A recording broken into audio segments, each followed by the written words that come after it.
Well, good evening, everyone. My name is Hannah. I am a Senior Assistant Director of Admissions at Hobart William Smith, and I'm thrilled to welcome you to tonight's session. I'm especially excited to introduce our two guests with us today. Scott McPhail is our Director of Fellowship and Health Professions Advising at HWS, and we have Professor Justin Miller. He's a professor of chemistry, biochemistry, a first-year advisor, as well as a health professions advisor. And they will both be sharing insights on pre-health program at HWS. We're going to get started. But before we do, I want to let you know that we have time for questions at the end of the presentation, and you're also welcome to drop any questions in the chat at any time, and I'll do my best to address them and monitor that.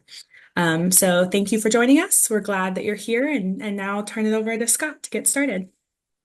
Well, welcome, everyone. I hope one or two of you are someplace warm right now. A fun time, kind of spot to speak to you all over the place. So just to introduce myself, as Anna mentioned, I'm Scott McPhail. I'm the dedicated pre-health advisor in terms of the kind of like the career services, full-time professional advisor, and I work in partnership with Professor Miller, who will introduce himself in a second or two. And the two of us have been doing this together for a very long time. We're the two dedicated pre-health advisors at HWS, but we also collaborate with many of our other partners on campus, lots of faculty members and other staff members. There's kind of a whole team who advise you as you go through your pathway. And one of the things that's true about being a pre-health student is at HWS is it's not really a generic thing. We're in this session. This is actually a fairly big session with a bunch of you on the call at the same time. But our advising doesn't work this way, right? We don't kind of like speak out to a crowd. It's very much individualized in our interactions with folks. That starts off with academic advising, right? Kind of there's no one pathway to get to medical school or dental school or PA school or nursing school or any of the many different health professions that we advise students in and all the career pathways students go on. At HWS, you have to have a major and a minor, but those don't necessarily have to map onto the specific prerequisite courses for your various career pathways. So for a lot of what the two of us do is academic advising early on, helping you navigate through the pathway to kind of get to where you're going. We do much more than that, right? We do career advising if you're thinking about whether I want to be a physician assistant versus being a doctor. We advise on things like after what you want to do beyond your academics, right? Kind of during the school year or during your breaks, those types of things. When to study abroad, where to study abroad, what to do with your summers, and then all through that pathway to the very end of this as you're plotting your way towards your professional school after HWS. As I said at the very beginning, we generally don't do a big kind of like conversation at the beginning of these because we know our pre-health students very much are individualized and all have specific questions. So we'll be happy to take questions in the chat as we go along on this. So that's my really initial kind of opening overview of what we do. I might kind of have Professor Miller kind of introduce himself, kind of talk about what he teaches, his relationship with the pre-health students. And maybe one really cool thing is kind of thinking about all the various opportunities you can involve with HWS. One might be actually working closely with a faculty member in research. You might get Professor Miller talking about his research program. Okay. Hi, everybody. My name is Justin Miller. I'm a professor in the chemistry department. My specialty, I was hired to teach organic chemistry. I also teach food chemistry, biochemistry, inorganic chemistry is coming up. So there's, across the chemistry curriculum. I'm also the advisor for the Club Ultimate here at HWS. So if this means anything to you, then you'll know what I'm talking about. That's how you throw a flick in Ultimate Frisbee.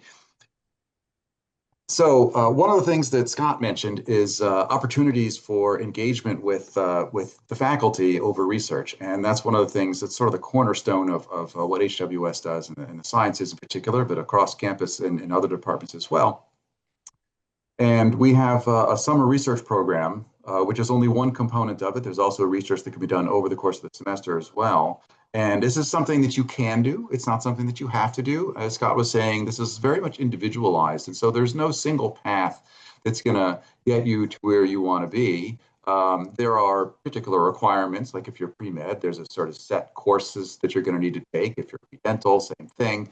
There's a little bit more variation in some of the other disciplines heading into the in careers in health.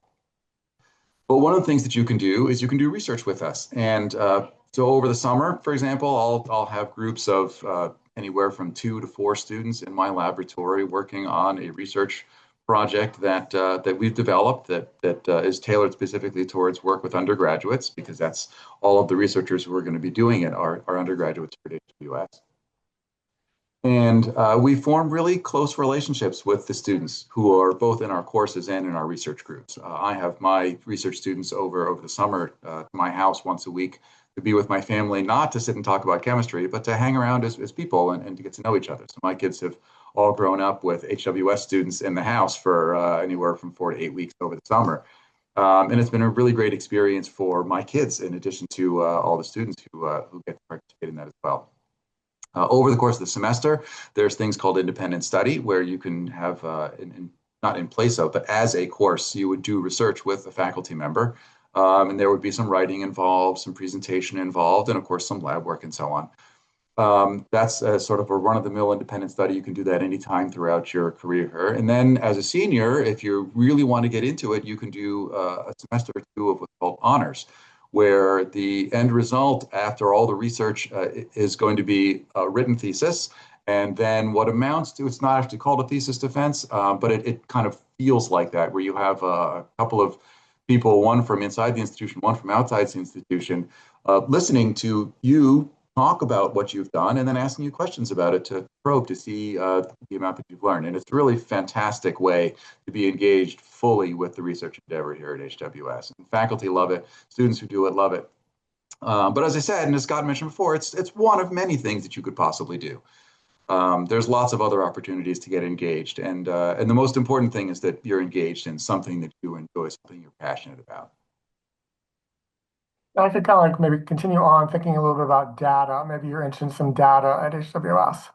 So to start with, just HWS is a small place. You kind of already know that as you're kind of thinking about kind of where you want to go to school. Our entering class, first year class, is usually somewhere between 500 and 600 students. And probably about 10 to 15% of those students will be pre-health. That gives you a rough sense of kind of the size of the cohort of students. And that tells you kind of like it's not an overwhelming kind of like number. It's not a dominant culture on our campus, but there's a big enough group of you that you kind of form a cohort.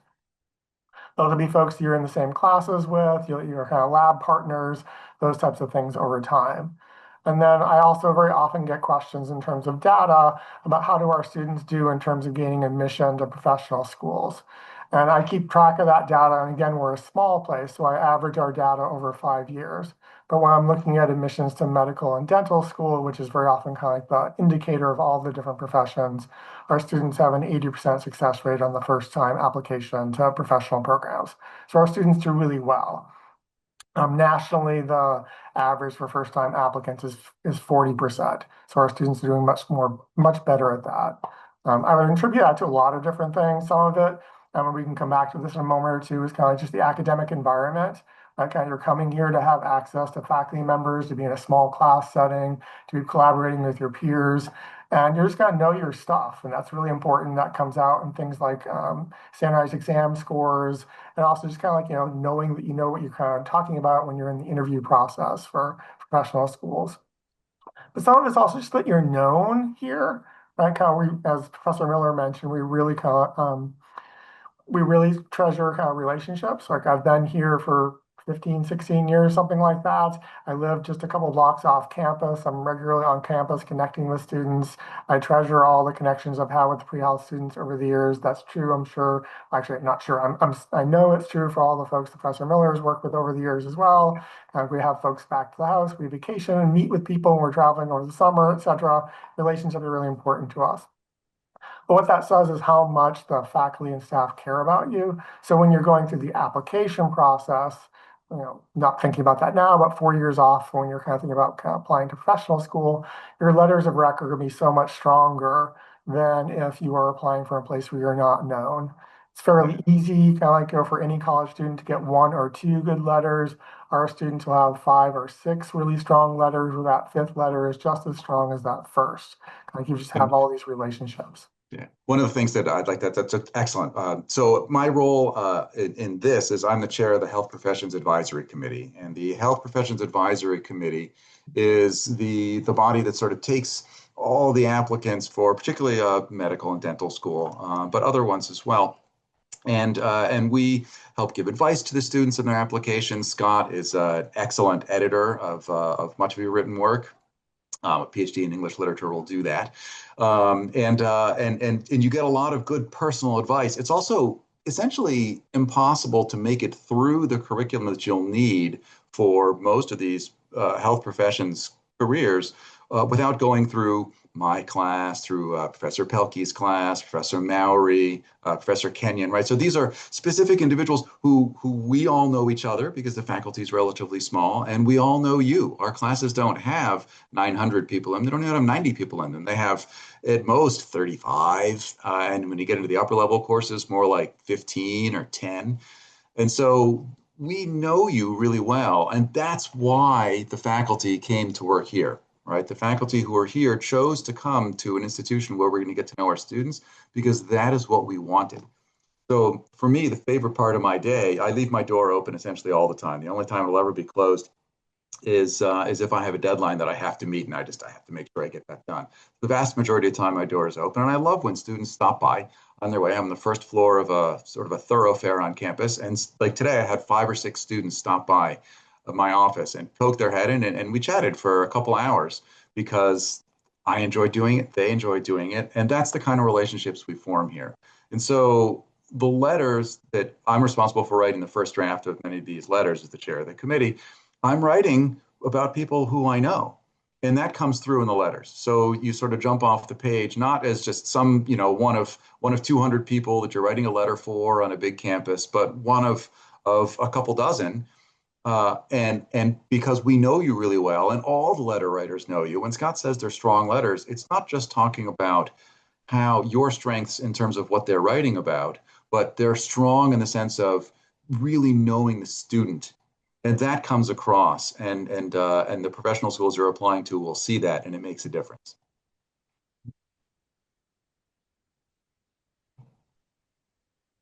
Maybe a few things of thinking about kind of like things you can get involved with at HWS that are of interest to pre-health students. One really cool activity is the Emergency Medical Services Club, or we refer to it as EMS on campus. I'm one of the advisors for the club.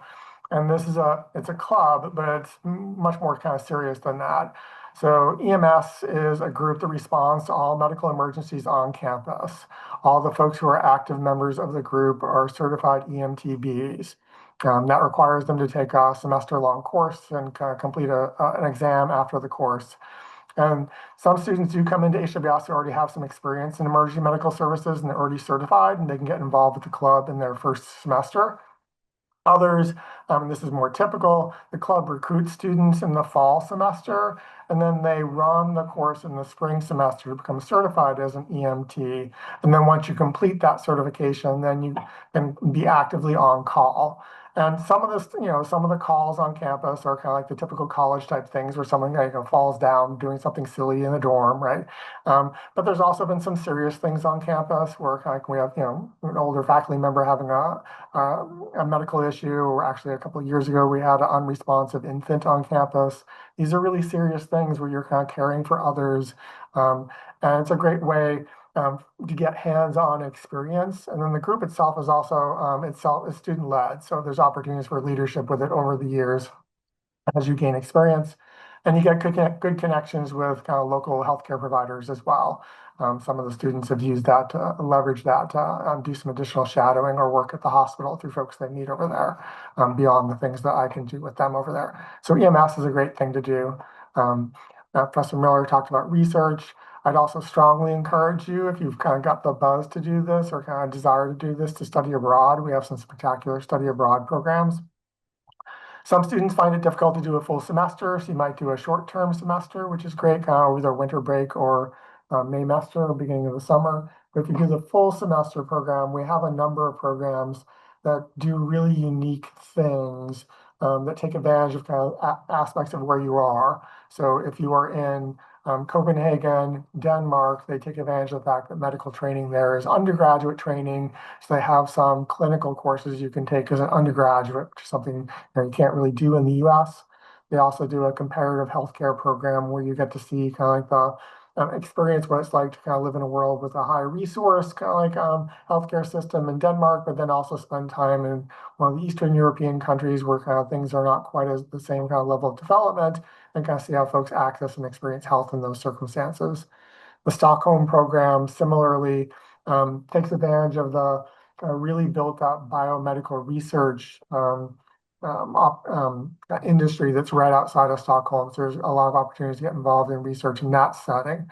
And that's more of a pharma tech type rather than kind of like basic research or biomedical research experience. You want to gain that. And then if you're more of kind of like on the pre-vet side of things, and we do advise pre-vet students as well, kind of like if you want to go to Australia and experience kind of like all the unique animals in Australia, we have a great program there. That's also a great place for folks who are just planning the biology major and want to do the more kind of ecological kind of courses within the bio major in Australia rather than in New York, even though New York is beautiful and a lovely place to do that as well. So lots of different things to get involved with. So at this point, there's Scott and I could talk about this for a full hour and a half if you want, but I think maybe the best thing to do is to start taking your questions. So feel free to send something into the chat, or is there a way to do it not via the chat? I'm not sure. Can they People are, unmute and ask? yes, people are more than welcome Okay, to great. unmute and All right, ask. fantastic.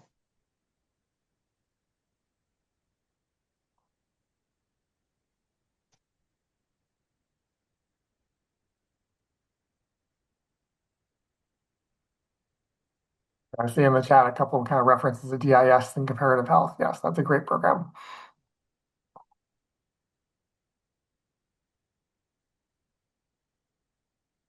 Like very often we hold the very first info session for new students in the fall.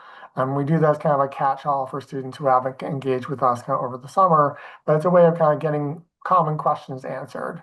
And Right. we'll get kind of very specific questions and very general questions. Like we'll go like, how should I prepare for the MCAT? Which is, a first year student asking that question. And the answer to that question is always like, do well in your courses and master that material, and then kind of come back in 2 years and we'll talk about how to specifically prepare for the MCAT.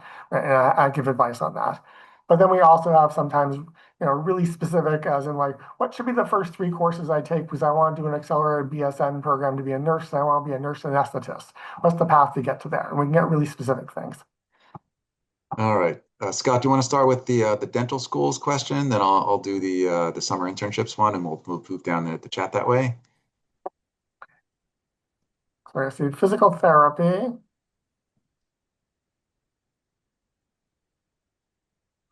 business, and pre-health. I don't see dental yet, so. Then dental, there's one right at the top. It says, are there certain dental schools that HWS has connections with? Oh, okay. We do not have a specific linkage to a dental school, as in like kind of a contract that links us to other medical schools, but we have regular kind of like places where students go. So in the healthcare world, generally, most folks kind of like would prefer to go to their professional training at state schools in their home state. And that plays out in 2 ways. One is that because state schools are state funded, they give preference to the in-state students to these professional schools. So you have a better chance in kind of like the more competitive programs like nursing and dental and medicine to gain admission to those programs. But kind of the bigger piece is financial, that kind of the cost advantage of going to a state program as an in-state student are really significant. The cost could be half. So our most common outcomes for dental schools, and this is also true for medical school, are the state schools in the states where our students are from. So we have students regularly going to UB, kind of have a regular pipeline at University of Buffalo because we have a lot of New York State students. We also have a number of students going to some of the privates in the Northeast, like UPenn and Harvard and Tufts. And then kind of like we often have students ending up at kind of like if they're from kind of state where the state program is there, they'll go there. Otherwise, kind of like they go kind of broadly, but there's no specific kind of like agreements. And that works for both kind of dental and medical. All right. So the next question is, do you have to apply for the summer internships? The answer is yeah, you need to apply for the summer internships. They are they're a popular route to go. So, if I have, let's say, three spots in my lab, sometimes I'll get three applicants for three spots, but sometimes I get 20 applicants for three spots. And of course, those 20 applicants are also applying to other spots too. So it's not like, there's 17 people are going to just not get a summer internship here at HWS. We also Interesting. have an excellent career services office, and there are many internship opportunities across the country. We host them here at HWS, and other schools do as well, called REUs. These are opportunities for students to do research at the undergraduate level at an institution that isn't necessarily their home institution. And so we will hook students up with those kinds of things as well. So yeah, it's an application process. And you basically, if you want to work at HWS, just start talking to the faculty members whose research programs you're interested in, and demonstrate that interest, do some background reading, come to group meetings, shadow the students in the lab, and that'll be a way to get your foot in the door. Um, it's an informal, I mean, there is a formal application process, but the process by which you actually join a lab can be rather informal, right? You ask the professor, hey, listen, it looks like you do interesting stuff. Can I come by group meeting? And the answer is almost always, yeah, sure, by all means. And then you meet students there. That's how you start making friend networks within the research groups, and it goes from there. I see a Um, couple questions about physical therapy and, yeah, yeah, athletic training, so I'll talk about both of those. Um, the prerequisite courses for both physical therapy and athletic training are pretty similar. There's a little more science required for PT than AT, but otherwise, kind of HWS offers all of the courses, and we regularly have students go both of those paths. The PT and AT pathways, kind of PT is physical therapy, AT athletic training. I usually think of them as reasonable in the sense that you generally can kind of like follow that pathway by doing roughly one science course per semester and then have enough space in your schedule to do whatever else you might want to do. If you want to be a biology major or biochemistry major, that's great. But many folks following this pathway will think of like doing the business management kind of major pathway or doing the psychology pathway, kind of things that kind of like nicely intersect with those. So that's very easy to manage. There's a big distinction between the two in ways of thinking, where physical therapy is a little bit more kind of clinical biomedical. So there's a little bit more engagement with kind of like the biology of the body and kind of how it engages. Athletic training has some of that, but a lot of athletic training is also about kind of motivation, a little more psychology on that side of things. And there's advantages and disadvantages of both career pathways. So we might talk about kind of that as well yeah. once your student is here. But kind of, that's often kind of a spectrum I see students on, and they end up going kind of like they can go physical therapy, wanting to work with athletes. They can go athletic training if they want to specifically be in the athletic environment. I do sometimes see students also kind of choose to end up going the coaching pathway. They want to be in the athletic kind of setting, but not be quite as limited by the AT role. So all of those are good pathways. Yeah. All right. So next I see a few academics related questions. One of them is about if you're in the business school, how hard is it to also do a pre-health track? So we don't technically have a business school at the undergraduate level. You might major in economics and have sort of a focus on business.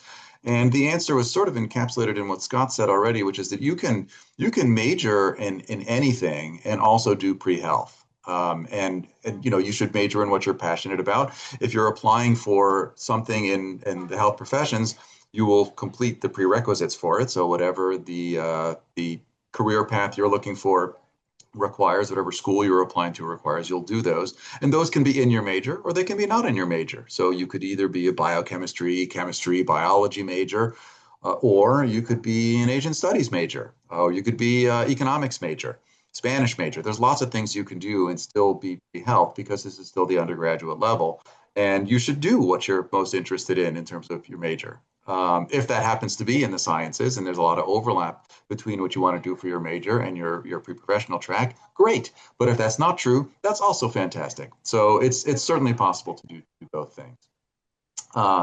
There's a question about how large are the general chemistry classes. Those are the ones that I mentioned that are on the bigger end of what we teach, and that's around 35 students is approximately the biggest class you see. It doesn't mean you won't see 38, but you also might see 32 or even 27 in your general chemistry class. And then the classes tend to, as you move through the curriculum, you get higher and higher to get smaller and smaller. In terms of the labs are limited by physical space in the room, which is a good thing from the student perspective, because it's not like we shoehorn you in. It's just if we have too many students for the room, we'll add another section so that we have more seats. So those labs, the biggest chem labs I've ever taught were probably around 20. That's high for what they usually are. They're usually more like 18, or as you move through the curriculum down to organic, sometimes 16, 14, and then in upper level chemistry courses down to 8. Biochemistry is usually around 8, or you don't want more than that in one biochem lab because there's a complicated procedures, a lot to manage. So it really is a very small, intimate environment for these kinds of lab experiences and for the lecture experiences too, right? You can't hide in one of these lectures, which is, I think, a good thing. If the room is 3 rows deep and there's approximately 10 or 11, maybe 12 students across per row, right? Nobody's that far away from the professor, and that's if we're up at the front of the room talking, which happens sometimes, but also a lot of the time they'll be splitting up into group work where you do problem solving in class and come up to the board and write answers, things like that. So there's some lecture and some lots of interactive components as well. Yeah, maybe a Um, corollary to that is like this is a school where you can't hide, right? yeah, yeah, If you miss class, we know you miss class. We're checking up on you. If kind yeah, of things are drifting a little bit in terms of like advising, kind of follow up with you and figure out what's going on. It's not something we're just waiting. We're waiting for you to come to us. yeah. Scott, did you want to address the opportunities at local hospital for experiences? Yeah, so we have a lot of informal relationships with physicians here in Geneva. So Geneva is a small city. We're officially a city, but we're at 13,000 people, so it's a small community. And we have a regional hospital here in town. It's probably the largest hospital kind of directly between kind of Rochester and Syracuse. So we kind of serve kind of like the surrounding community, in which a lot of it is rural, actually. So you actually see some really interesting things in the hospital where you can see kind of like, folks living in the city and then folks coming off the farm, with various issues. The Finger Lakes Health, who owns the hospital, also has a number of other clinics in town. There's a small surgery center. There's a number of primary care clinics. There's some kind of like what I think is the mid-level primary care, kind of like cardiology, nephrology, neurology, those types of things. There's opportunities to shadow physicians in all those roles. And Professor Miller has always already mentioned kind of like the quality of our career services office. I'm part of career services. What I kind of emphasizes we're big. We have a really large career services office for a school of this size. We have a lot of kind of resources Hmm. at your Yeah. fingertips. So we will work with you to generate opportunities. So if there's something in Geneva that as like you can't find it in Geneva, we'll work with you to find something, say, closer to home, or maybe kind of put you up for a couple of weeks where you're doing something kind of further away. I did just have a conversation with a Hobart alumni, and we have all these really supportive alumni. And I had a conversation with an alum yesterday, and he's working out a program where he's the head of a charity that does supports heart surgeries for children in kind of developing parts of the world. Hmm. And he's got an internship that he's developed this summer for 4 students to visit 2 of their sites. They're kind of spending a couple weeks with the heart surgeons, observing surgeries. They're also going to be present for kind of the screenings of families. And then they're also kind of understanding from an administrative standpoint what it's like to run a large nonprofit that's supporting these types of things. So a good program for both the future surgeons, but also the future healthcare administrators and public health type folks. So we have all these friends of the campus that you never know kind of like what the type of things they might be offering to you as well. So I see a question here. Is there a cost involved? I think is that having to do with the summer? That's the way I'm interpreting it. Actually, it's the other way around. The summer research opportunities are actually paid positions, and students will walk away with plus or minus somewhere around $5,000 for a normal 8-week term. It might be a little bit. I think it's more than that now. I think we just upped the amounts. Um, so yeah, it's either paid positions, and HWS also has sort of more broadly a sort of a guaranteed intern position, where you can apply to do something that's working at a nonprofit, it's unpaid, that kind of thing. And HWS has money to support students doing that, where HW you'll get money towards your uh, towards your expenses from HWS directly rather than having to get it from. So you could work basically for any organization that even if they're not going to pay you and still get money over the summer and be productive that way financially, which is a really nice program that's broad. It's not just in the sciences, that's across the board. Right. But these positions we're talking about are paid more, even more. Those are around 1,500 to 2,000, I think. Now, the guaranteed internship program has been much kind of enhanced with kind of recent donations. Oh, It's, excellent. yeah, it's on the order of $4,000 almost. Oh, wow, Yeah, that's great. now, it depends That's on the great. students, kind of like they have to budget. So it kind of depends on Right, kind of like the proposal from the student. The general idea behind it is that like some students, if they're going to go do an internship on Wall Street at a bank, you're going to get paid some $12,000 for your summer, whatever. You don't need right. our support. But if Yeah, you're working in kind of healthcare and you want to spend time shadowing a physician in a primary care clinic, you're doing that on your own time and you're kind of you're giving up some of that income. So we're kind of make certain that'll happen for you through that yeah, program. yeah. I see a really great question. Is it difficult to be pre-med student and also be an athlete? It depends on how you look at it. I mean, from a certain point of view, you have to learn to budget your time, manage your time.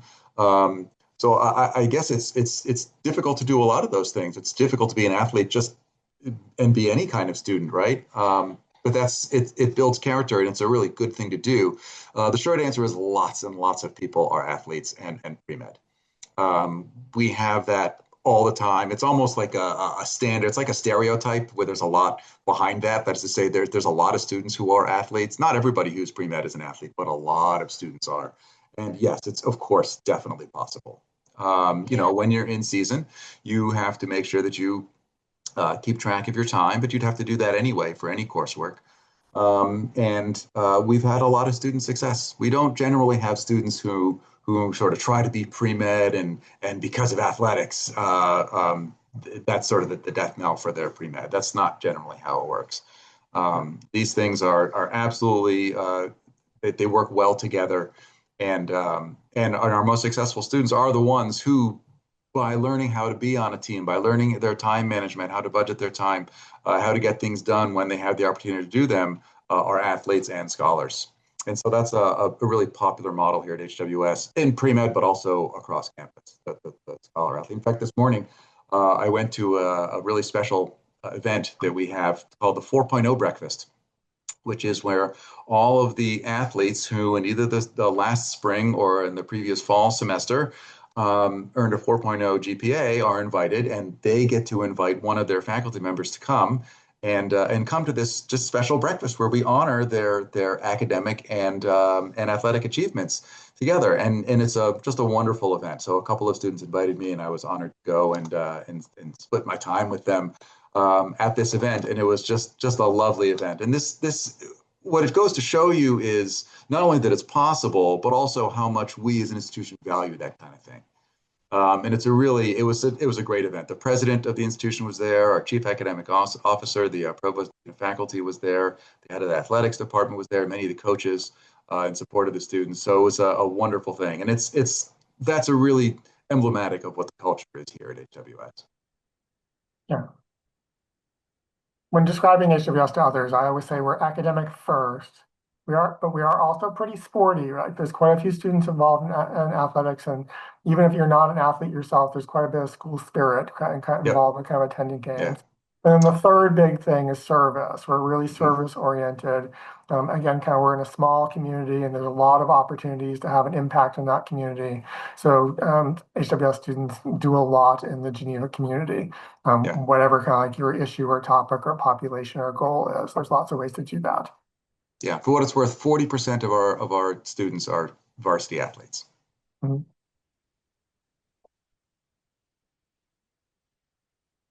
Anything else we missed? There's one question about athletic training and a minor in psychology. Oh, perfect. As we've mentioned, you can major and minor in anything. And so if you're interested in psychology, or if you see you're going to be taking 3 or 4 of those courses anyway and want to turn that into your minor, absolutely, by all means, go ahead and do that. You have to minor in it? No. If it's something that you're going to be taking courses anyway, you could take those courses outside your minor. All that we require is that you have at least a major and a minor, or potentially 2 majors. We've had a student triple major before, and that happens from time to time, but it's rare. We have lots of students who will major and double minor. Um, all you need is the one. So, whatever works for you, really. If you have 6 courses in psychology they'll give you a minor and that you are going to be useful to you, that you're interested in, at some combination of those things, great. Get a minor in psychology. If you just want to take a few courses in psychology and minor in classics, by all means do that, and that would be fine too. So it's really from that point of view kind of flexible. It's not Yeah. going to be an advantage to you in the application saying that you minored as long as you've taken the courses and can say this is what I've And there's students who come in knowing exactly what they want to major in and maybe done. major and minor in, and they follow that path, great. But you don't have to be that way. You have some time to sort that out. Um, the actual deadline to declare your major is in February of your sophomore year. So you have 3 semesters plus to gain some experience before you actually make that commitment. And part of what Professor Miller and I would be doing would be helping you make your schedule semester by Mm. semester on a path that keeps maybe like plan A and plan B alive, and then kind of like allow you to do some exploration on top of that. And then maybe the exploration kind of suddenly sparks this desire that maybe I want to kind of see if that's a major. And you have time to do that as well. Okay, so a couple things. Great questions here. Are students allowed to double major? Yes, you're allowed to double major, and many, many students do. So the requirement for a major and a minor goes away if you have 2 majors. Basically, the second major would count instead of the minor. So yeah, by all means, you can do that, along with following a pre-med pathway. What I would say is that's only in terms of a numbers game, how many courses you have in your undergraduate curriculum, and during your time as an undergraduate. If you're going to double major and be pre-med, one of the majors is probably going to be in the sciences, right? Because you're biology, biochemistry, or chemistry. And that's just a practical thing because there's a certain number of courses you need for pre-health and a certain number of courses you need for a major. And if your major and the pre-health courses don't overlap at all, those 2 things will add up to essentially your entire undergraduate career. So if one of your majors is in STEM, where the courses you're counting towards your pre-professional goals are also counting towards your major, then double majoring makes it's a lot more straightforward to do it. The other question is updates on the fish science building. Yes, we do have updates on the fish science building. Um, the construction is in full swing. If you try to go to my office, you'll find that there's only a couple entrances into the building where there used to be 4 entrances into the building. We have, I bow my head, and we've cut down the one tree that was really nice right outside of where the new building's going to be because they have to put construction equipment there. And they are right now doing asbestos abatement, and the current building that is going to come down I mean, it's not starting to come down. They're working on the inside so that they can take it down. That will happen in February. And the current fish center is scheduled to come online in the fall of 2027 semester. So if you're a senior now, you would be here for 1 year while the construction's going on, and then you'd have a brand new building in your sophomore year. If you're a junior now, you would come and the building in principle will be ready when you walk on campus. It's a very exciting time for us in the sciences. We've already done a couple of phases of the construction are complete, which is renovating some of the space that we currently already have. So the basement of Rosenberg now has newly redone physics labs. Um, We've moved some instrumentation around. We're getting a new NMR spectrometer in the chemistry department. We literally just this morning had a site visit from the company from whom we're purchasing this NMR so that you could take measurements in the room and make sure everything's going to fit. It will, no problem. So it's a really exciting time for us. It's a little inconvenient because there's construction going on, but everyone understands this is totally worth it. The new fish science complex is going to be fantastic.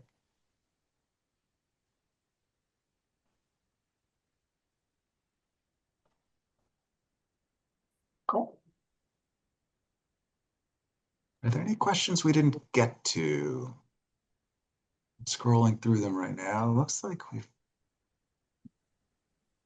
I'm always happy to answer anything really specific. If you have a question that you don't want to raise in this kind of time period, but you want to Oh, kind of like sure. have something really specific, you can always email me. Oh, Just put in oh, my email. My yep. email is really easy as long as you can spell my last name. But also, as the dedicated pre-health advisor, it's really easy to find me on the HWS webpage. So if you do pre-health or pre-med, you're likely to find me as your first link. Yeah, and you should definitely feel free to email me. Usually the faculty emails are last name at. Miller is a very common name. J is a very common first initial. So I'm J.S. Miller. S is from middle name Samuel. I don't know if that helps you remember it, but in any case, you can also look me up as well. If you go on Health Professions website, you'll find me. Scott will probably be the one you find the easiest, and then I'm just below that.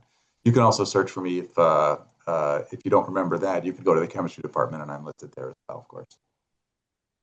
And if you have the opportunity to visit campus during the spring season, kind of for any of the admissions events, do come. I try to be present for all of those. So I'd love to meet you in person. Yep, me too. Me too. I love it. That's what I was talking about, having my door open. I met with a prospective student yesterday in my office, and it was absolutely lovely. I love doing that. Again, it's favorite part of my job. Well, thank you, everyone. Thank you, Professor Miller. Thank you, Scott, so much for the information. It's been very helpful. All right. Yeah. Have a good night, everyone. All right. Good night, Good night, everybody. Thanks for everyone. coming. Thank you Thank very you. much.